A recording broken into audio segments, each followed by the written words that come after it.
Hi, everybody. Good afternoon, good evening, and good morning, wherever you are. Thank you very much for joining the Boardroom Club today to our AI Summit, featuring executives from top tech companies revolutionizing the world as we speak.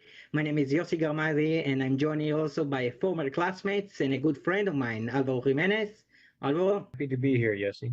Yes, so today we are fortunate enough to interview none other than Allon Bloch. Allon is the co-founder and CEO of Kale, an AI-driven primary care company that is in a mission to give everyone access to high-quality healthcare services 24/7. Before starting Kale, Allon was also the co-founder and CEO of Room and co-CEO of Wix, and also served as a general partner at JVP. Allon, thank you very much for joining us today. Great to meet you and great to be here.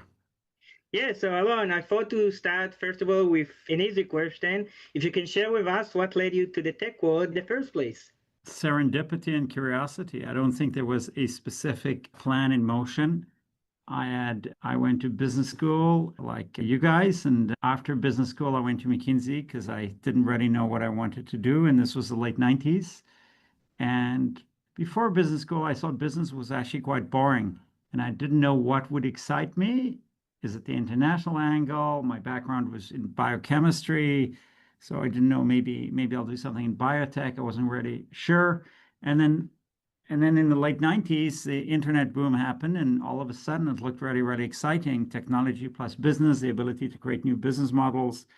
And so I never looked back. After McKinsey, I was a VC for 7 years. And the last 16, 17 years, I was CEO, co-founder of companies, and kind of just it gets more and more exciting. Absolutely, and we looked also on your career, and it's very unconventional path to say the least. You started at a VC rather than as an operator moving to a VC, and it worked out just well. I mean, you led two companies that went public, and now leading KL, where you revolutionized the healthcare industry. But how specifically did your roles at JVP, which is a VC in Israel, contribute to your success as a founder and as an established operator? I think people tend to overthink their careers because you're only one of you, and there's only a certain number of jobs that you can do.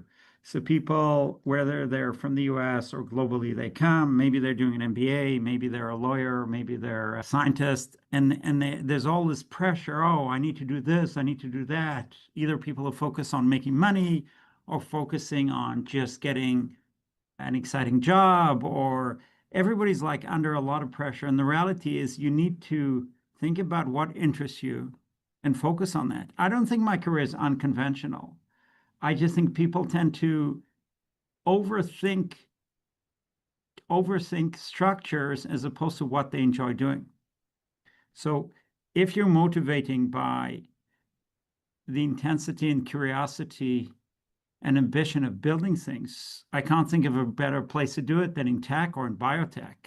Whether you're a VC or an operator, you could do both, but it just happened by chance. I didn't have a manual of my career, and I didn't know how to think about it. But after McKinsey, I got offered to join a small venture firm that was very ambitious and growing really quickly, and it was early stage. It looked really exciting. And honestly, when I was there, I thought I'd stay there forever. Then I wanted to take a concentrated bet on myself in 2007, and that's exactly what I did. And from there, I never looked back. I think being a VC is a lot of fun and really enjoyable if you're in the right type of partnership and the right stage for you in terms of investing. You sit with smart people, you get to say no, occasionally you say yes. But being an entrepreneur, being that captain player on the field is something that I enjoy more. It's harder work. In retrospect, yeah, if I knew that being an entrepreneur and operator would be the right thing to do first, maybe I would have done it first. But it doesn't really matter because it's all around my true interest in certain things and what can I do about them. You mentioned curiosity, and even the company that you have led reflect this exact mindset approach. You have built in a three very different industries: Wix, which is a website building platform; Vroom, an e-commerce car dealership; and now with Kale, which is a digital healthcare company.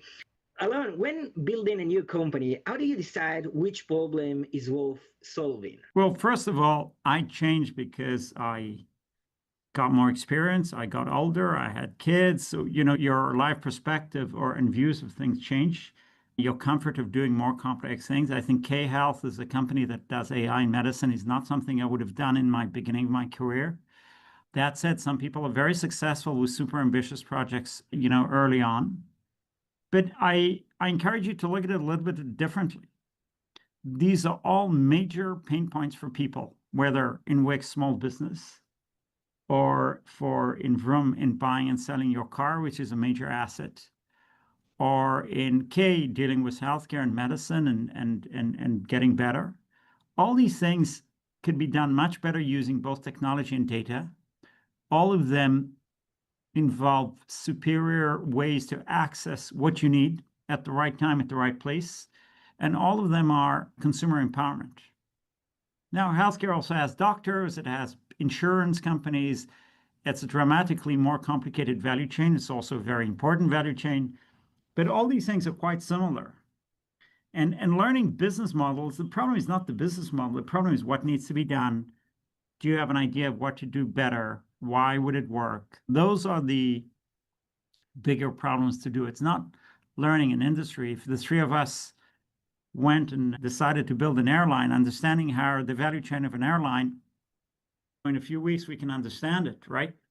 Understanding what we want to do differently and how to raise capital and how to build a business and how to operate, that's a much harder proposition. But going into a new industry is not a big problem. And McKinsey was a great training ground for that, and also VC. Every day as a VC, you look at vastly different businesses. So you get to think about kind of what matters. Absolutely. And if you look at specifically healthcare, this vertical lacked innovation compared to the other verticals in the market, despite being such an important, because you look even at the GDP of the US roughly spends 20%, if I'm not mistaken, of all GDP on healthcare, yet this vertical lacked innovation. What do you think is happening? What do you think healthcare is only second to all of the others? I think it's a harder industry. It's more important in a lot of the other sectors. It's your health. Just think about you if you're not feeling well. You might be very worried. You might be in pain. You might think about how much money it's going to cost. Healthcare is very expensive. Even the most efficient healthcare system in the world, which is Singapore, it's still expensive. Devices are expensive. Doctors are expensive. Hospital buildings are expensive. And it's not a trivial industry. Typically, the people who consume more healthcare are the people in the lower socio-demographic echelons. And then elder people need more healthcare. So it's not everybody would need healthcare at some point in their life, but it's not structured in a way that wealthy people pay more or consume more. It's a dramatically different industry. And in the US specifically, because of the specific ways of how healthcare was structured post the Second World War, with employers taking a big chunk of the self-insured. That means a big chunk of it is paid by employers. You've got an interesting mixture of a privatized market that has significant government involvement and has a large employer patient population that is just very messy. So it's easier to understand it in other countries, but it's not more innovative in other countries. So that would be one side. And the other thing is, when you're talking about innovation, I'm focused on care delivery and using data and quality and access in care delivery. But there's a lot of innovation in drugs, especially in oncology, but not only. Look at the GLP innovation. That's a game changer. Look at stuff that's happening in devices. So there is a lot of innovation.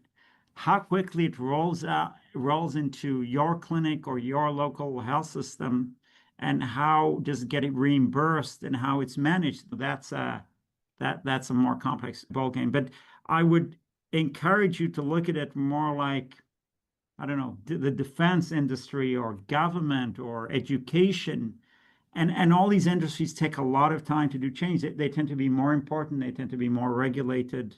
And so I think those are some of the reasons there. But that's also why there's such a big opportunity, because retailers or banks are more advanced. They have more capabilities and have been doing it for longer. And also, we spoke with Mark Toulouse, the chairman of K-Health, and he mentioned that you are actually not a healthcare practitioner. And how do you bridge the gap of ensure K-Health remains medically reliable. And if you think at the long run, it's better to even other to bring non-practitioner in order to innovate and trailblaze in the industries. I don't have a great answer to this. Ran Scholl, my co-founder, who's also chief product, both are non-physicians. We ask a lot of questions and try and understand what needs to be done. Remember, we are patients. All of us are patients. So we've got our experience as patients. And part of it is just building the intellectual horsepower, understanding what is primary care, what is ER, what is specialty care, what is outcome data, what is population health, and thinking through that. And the information is available. You just need to find the right books to read, the right people to talk to, and just get in and build that knowledge. I don't think about it so much as, oh, it's medicine, so only doctors can think about it. Of course, doctors need to decide if it makes sense clinically. But we found the right doctors that we work with that are our thought partners, whether it's at major health systems like Cedars-Sinai, Mayo Clinic, and other places, or it's doctors who work for us. That's actually interesting because we noticed that you initially trained your data using Maccabi Healthcare Services, which is, I think, the second largest healthcare services in Israel. But your main operation is in the US, and you started specifically, if I'm not mistaken, with Alabama. How do you ensure your system adapt to different geographies? Do you need every time to retrain your model in order to expand because maybe it's trained on another data set that is not relevant? Look, that's a wonderful question. We will need to spend several hours for us to discuss that. Just remember that there's 8 billion people on the planet. They're all humans, and they all have a gender and age and medical history and symptoms and background diseases. And they all have the different varying levels of getting in front of health systems and doctors to take care of their diagnosis and treatment and follow-up.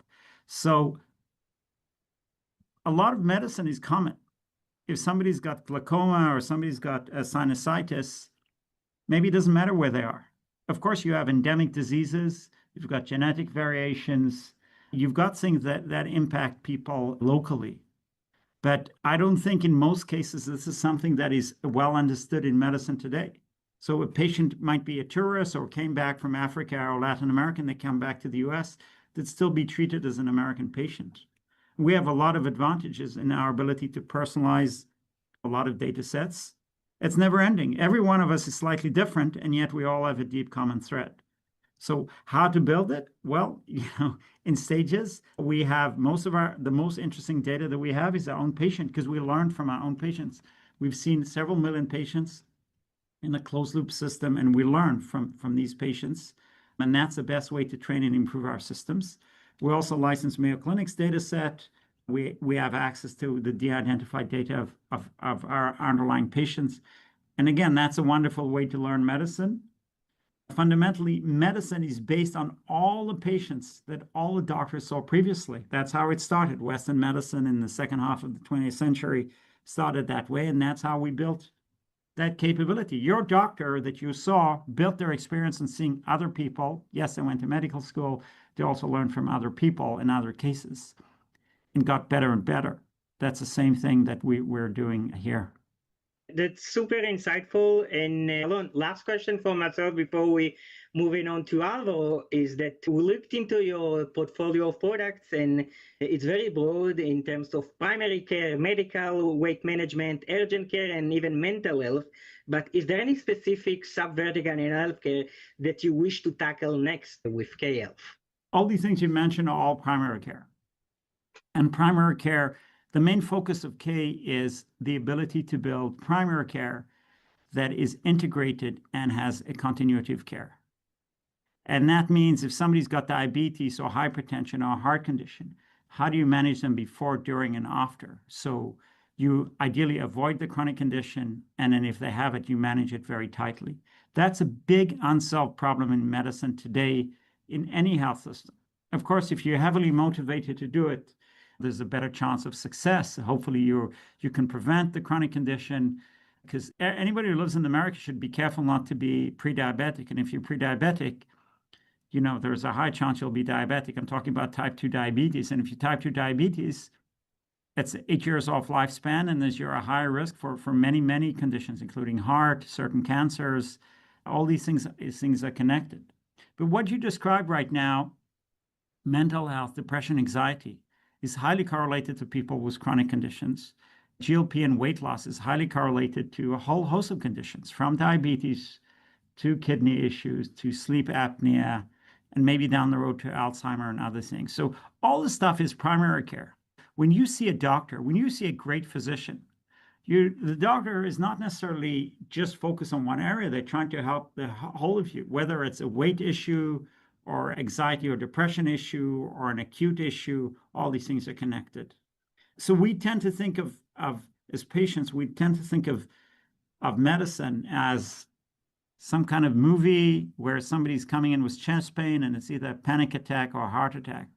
The reality is patients have a lot of the humdrum. They have a lot of chronic conditions, or they want to avoid chronic conditions. They might have family history. They might have acute things. But most of medicine is not a Hollywood movie. It's an ongoing way of managing conditions. And as you get older, there's a high chance you're having it, whether because you collected chronic conditions or because you aged. And now you need to manage through that and through lifestyle. So all these things are they're all part of the same fabric.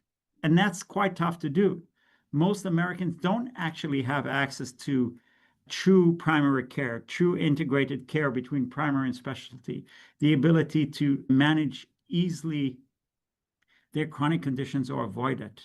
That's quite tough to do, not because nobody doesn't want to do it, it's because it's very tough to do. It's expensive. There's a limited number of doctors. There's access issues, So that's why we very much focus on the care delivery. Regarding all other conditions, they're all relevant and they're all interesting. We want to be in all conditions over time. Dermatology is interesting for us, orthopedics, cardiology, oncology, gastro, neurology, all these things. It's all things that people get over time. I mean, hopefully, maybe they don't get certain things, but this is the goal. The goal is to cover many, many areas. We're definitely looking forward to see how you keep revolutionizing the space. And Allon, thank you so much for answering all my questions. Alvaro here has a lot of great questions to ask you as well. So Alvaro, without further ado, the floor is yours. Thank you. So Allon, let's talk a little bit about AI and the future of healthcare, because with the rise of AI and cutting edge companies like K-Health, you envision the future a little bit different, right? So what is your idea of the healthcare sector? How does it evolve during the next decade? I think it's going to get real. I think technology, data, AI, access, care delivery will change completely.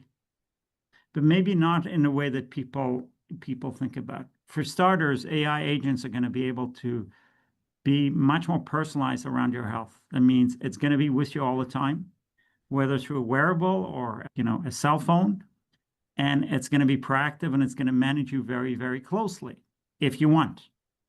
And again, it's not just the clinical side of things, it's also lifestyle side of things. So all these things are connected: your sleep, your exercise, your diet.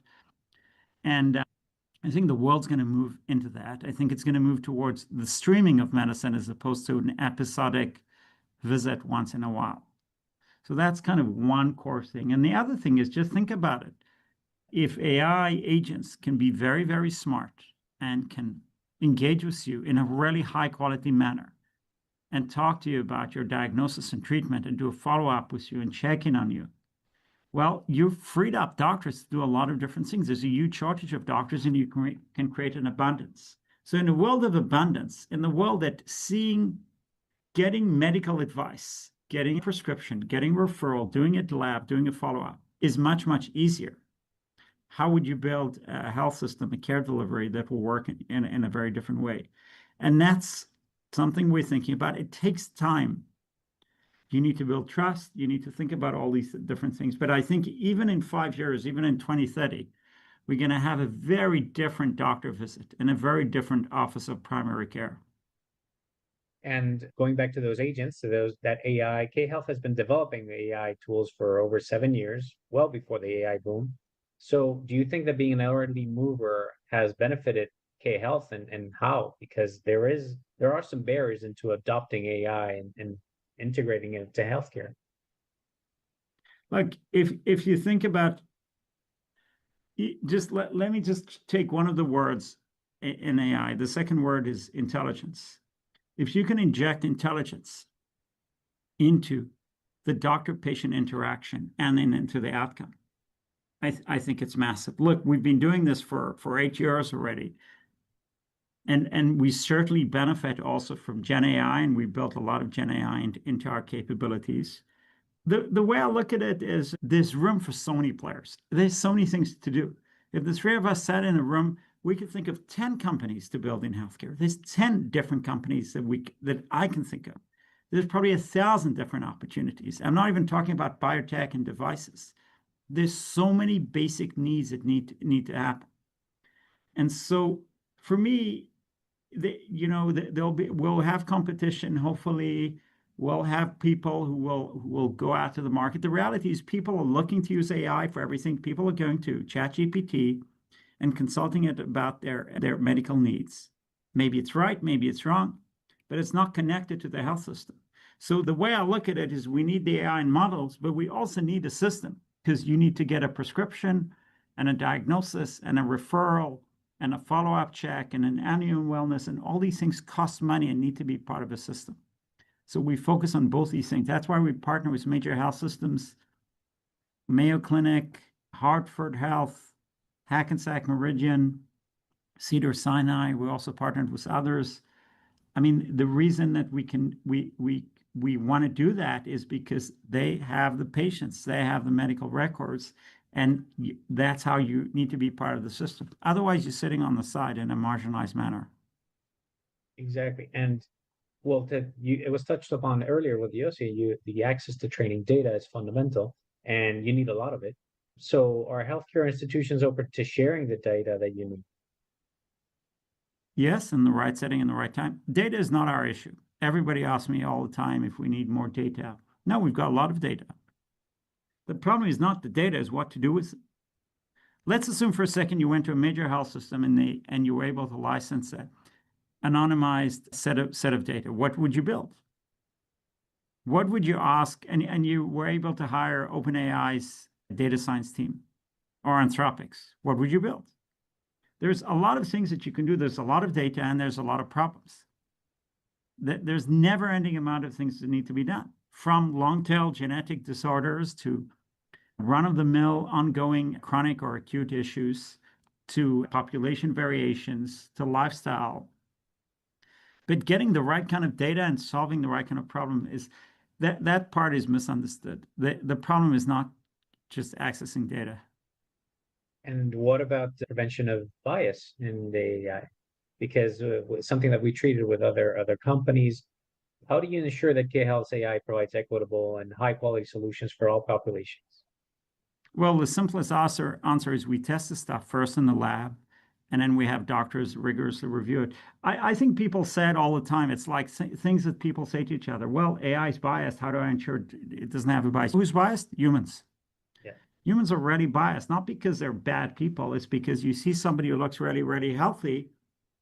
They're, I don't know, a bodybuilder, and they're 30 and they're 6'4", and they look super healthy, and they come in with symptoms that are heart related. And you as a human doctor might not pay attention to that because your bias is the person's a picture of health. You're thinking about something else. That type of bias is what you want to avoid.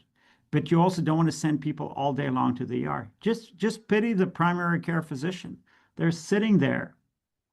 A primary care physician, just think of any primary care physician, they're sitting there in between false negative and false positive, right? A patient comes in. If you take everybody with a heart palpitations and send them to the ER, you haven't done anything. If you miss out on sending a patient that might have a heart episode to the ER, that's a major issue. But you don't have real-time labs. You don't have every specialist on your beck and call. So how do you manage this? Because if you're referring people out all the time, it might be the wrong thing. So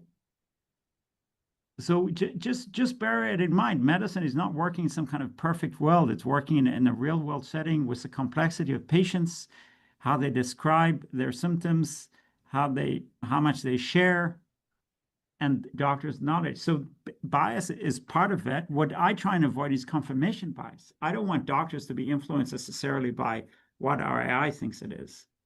But a lot of biases exist today, and a lot of mistakes exist today.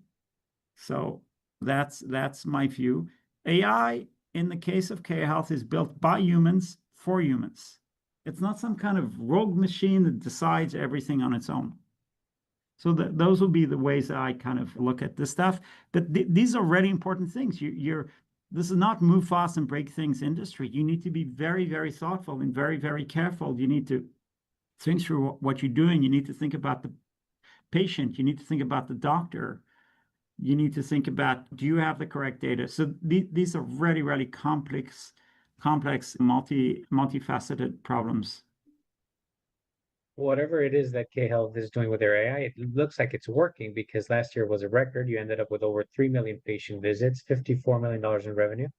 And you mentioned before you partnered with Hackensack Meridian Health, fully integrating into New Jersey's largest healthcare network, 18 hospitals, over 500 care sites. So what does the future look like for K-Health? Is there more expansion to new geographies with these partners? What is it that you think? Well, for K-Health, working with health systems, that's a match made in heaven. These are great partners. They focus on medicine and healthcare. They have a lot of issues because they need to provide access to millions of patients in an acceptable cost level. The buildings and capex are expensive. The labor is expensive.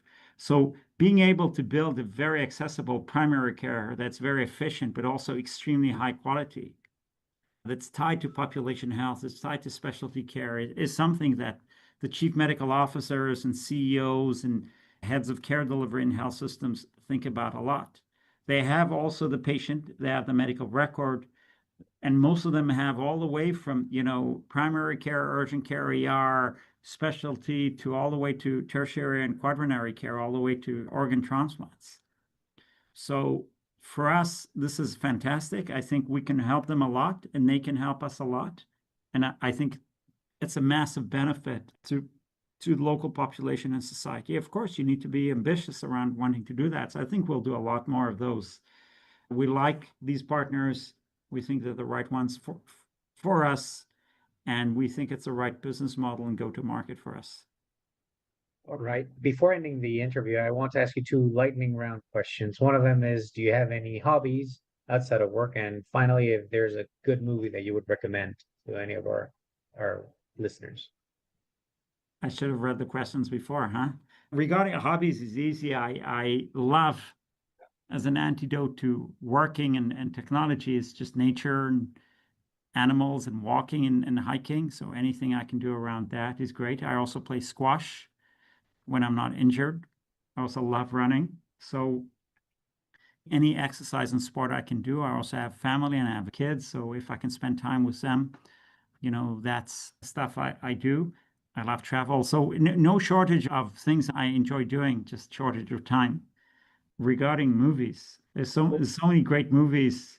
I listen to a lot of books. I read more books than movies, but I'll need to think about it. I just don't have an answer. You're stumping me right now, but there's a lot of great stuff out there. All right, Allon, thank you so much. Yossi, back to you. Yeah, so Allon, thank you so much for sharing all of your insight with us. It was fascinating discussion, and we appreciate you. And for everybody else in the audience, stay tuned for other episodes in the AI Summit with the CEO of Sentinel-1, CTO of Glean, Checkpoint, Anderson Horowitz, Index Ventures, and Insight Partners are going to join us as well. So it's going to be fascinating.